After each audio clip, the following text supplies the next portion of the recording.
Welcome to this very special edition of the KAJ Masterclass Live, the show which ensures that you profit from your time spent here with experts, either through their industry insights, information, or simply learning from them. And today we have Brady Ross. He is an author, a freelance writer, an ICF-certified professional coach. And we'll be talking to him about work-life balance. Welcome to the show, Brady. AJ, thanks so much for having me. I'm really excited for our conversation. You are welcome to the show. You are welcome to India. And I'm sure not just in India, but a lot of people across the globe will benefit from what we are going to talk about. As I said, we'll be talking about how you can win at work without sacrificing on your personal life. So my first question to you, Brady, is to why do you talk about these things? What interests you talking about work-life balance, about these things? Tell us a bit about your background so that people know why you are the master for today. Yeah, so two things make this topic important to me. One of them being it's very personal for me. I spent the first 5 years of my career working in churches. I was a pastor, and I felt so often pulled between and not even just my work, but there's this sense of calling. There's this sense of the connection between your faith, your religious beliefs, but then also what you do professionally.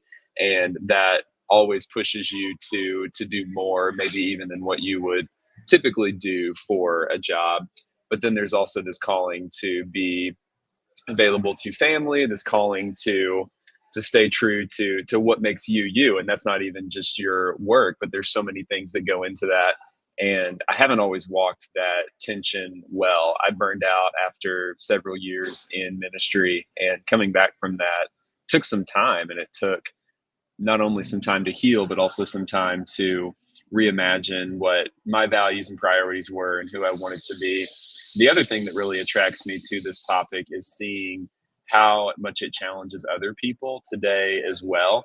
And I think a big part of that is the digital revolution. We've all got smartphones. We all feel this constant pressure to be available and be on. And so I think that if it's not something that we're intentional with in terms of setting boundaries and priorities, like I talked about before, it can be really easy to find yourself in a place where you're overwhelmed, overworked. And while that's one important aspect of your life, it's far from the only important aspect. And so I think it's something that we really need to be intentional about. Absolutely, Brady. Absolutely. You love helping people learn how to win at work without sacrificing their personal health and well-being. I want to understand, is it possible in today's time to manage your work life as well as personal life at the same time? The Great Resignation has been a fight for achieving this, but there have been a lot of fight back by the companies. They want to get things done certain way. A lot of people feel that, in office where work can be done, but then a lot of offices we have this, toxic cultures. So I just want to understand from you, what is your, hope or understanding that is it possible for a person to attain this, work-life balance? Many say it's just a utopian idea. It's not going to be possible. I want to get your thoughts on this. Mm-hmm. Yeah, so I have a couple of thoughts. One of them being there's a difference between getting everything done and getting the right things done. And so part of the tension with this world that we live in is there is always more that you can do. And so figuring out how to prioritize certain things while postponing or even eliminating other things is a necessary step, I think, on the path toward better work-life balance. It's acknowledging we can't possibly do everything that we might want to do. So what are we going to prioritize? What are we going to sacrifice? And then I think there's another important element here, which you kind of brought up as well, talking about culture, is recognizing that you will get more if you're leading an organization, if you've got a team that works for you, you're going to get so much more from those people if they are healthy, if they are practicing sustainable habits and bringing their best selves to work. I mean, in a way, some of these are buzzwords that a lot of people are using, but I really feel like there's so much value in thinking about there's a a speaker author who I really enjoy named Carey Nieuwhof, and one of his catchphrases is people need to live today in a way that helps them thrive tomorrow. And so I love that because it forces us not just to look at each day as an individual vacuum, but also think about how the practices that we're implementing today are going to manifest themselves into our long term, not even just sustainability, but our long term growth and development. Absolutely. Absolutely, Brady. So, as they say, morning shows the day. And you talk about, 7 steps to dominate your day and well being. So, tell us about this, about your book, and what people can learn from this book, what you have talked in this book, so that people can get started and get this so elusive thing called work life balance. hmm Yeah, absolutely. So, a big part of my story is that, like I've alluded to before, I haven't always taken the best care of myself. And I think a big part of that was not feeling as though I had control, feeling like I was just a victim of circumstance or randomness. And then it was really the time that I was in college. I had some friends that were going to the gym, and I started going with them just because we were spending a lot of time together, and figured if they were going to be there, that was where I wanted to be as well. And as I began to do that, I started to see the results, not just in terms of my physical health, but also with how I was doing in class, how I was doing in relationships. And this experience really enriched my life and helped me realize that if there's something that I don't like, I don't have to just accept it. I have the power to go and make those changes. And so that turned into this, I'd say the last 12 or 13 years of my life now, really working to hone my habits and take charge of each day. And so the book that I put out earlier this year, which, like you said, was 7 steps to dominate your day and crush your goals, was really a reflection on those daily habits and practices that I've tried to implement into my life in various ways to keep me on this path to becoming the person who I want to be. But I try to explain them in a way that both shares my experience within these domains, but also makes them accessible to other people. I recognize that my way of doing things is not going to be everyone's way of doing things, but I think that some of these categories are broad enough to where each person can recognize how they are important, what kind of impact that they can have, while also still tailoring the specifics of those steps or those habits to their unique situation or preferences. Absolutely, absolutely. So, in terms of you also have a podcast. But before I come to the podcast, motivation for regular people, I want to understand why do people struggle? So many people struggle with this thing called work-life balance. Is it Mhm. is it because they lack something? Is it because they are not focused? But many of these people are very good at work or either in their personal relationship. It is just that somehow these two things, never are able to meet. What is the Mhm. thing that they struggle with, and how they can rectify that? Have you mentioned about that in your book? Yeah, I don't remember off the top of my head if I speak to it specifically in the book because I've been very invested in my recent book in the last couple of days and weeks. But to answer your question about why people struggle with this, I read somewhere recently, and this really impacted me, that we do what we do because of what we believe. And so I think that if we're going to take a different approach to work-life balance, it has to start with what we believe about the topic.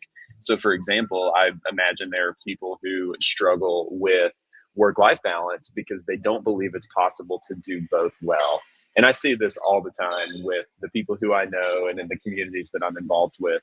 There are people who give their very best selves to work. Maybe that means working 12 hours a day, 6 days a week, or frequently bringing work home. But they're doing work very well while sacrificing the other things that make life worth living, whether that's family or hobbies or other things that you can engage with outside the office.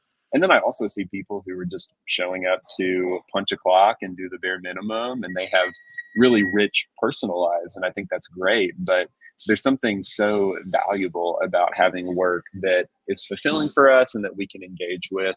And that's not even just to say that that work is bringing you home a paycheck. That's the very basic element of work, and it's important, but work at its best form is more about utilizing your talents in a way that's fulfilling for you and in a way that makes the world a better place.